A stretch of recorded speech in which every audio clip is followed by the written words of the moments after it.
Hi అండి, welcome back to my channel.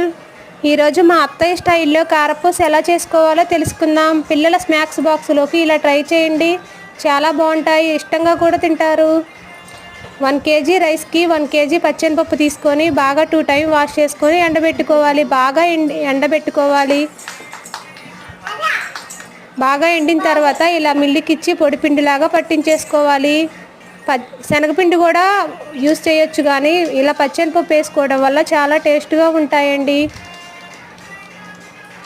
ఇలా పట్టించుకున్న పిండిలో 1 టేబుల్ స్పూన్ కారం, 1 టేబుల్ స్పూన్ వాము, రుచికి సరిపడా సాల్ట్ వేసుకొని ఇలా బాగా మిక్స్ చేసుకోవాలి.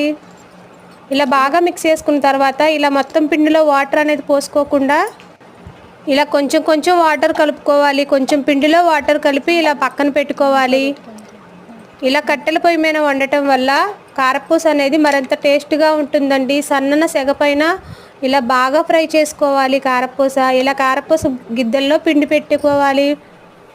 తర్వాత ఈ కళాయి పెట్టి కళాయిలో ఆయిల్ పోసుకొని బాగా ఆయిల్ హీట్ అయ్యాక ఇలా కారపూసలాగా ఒత్తుకోవాలి. ఈ ప్రాసెస్ అంతా సన్నటి సెగ మీద అయితేనే చాలా టేస్ట్గా ఉంటాయండి కారపూస. ఇలా ఎర్రగా ఫ్రై అయ్యాక తీసేసేయాలి. ఇలా రెండో పక్కకి తిప్పకూడదండి, ఒక పక్కే ఉంచుకోవాలి కారపూస. అంతే, మా అత్తయ్య స్టైల్లో కారపూస రెడీ అయినాయి. ఎలా ఉన్నాయి చెప్పండి, ట్రై చేస్తారా? లైక్ చేయండి.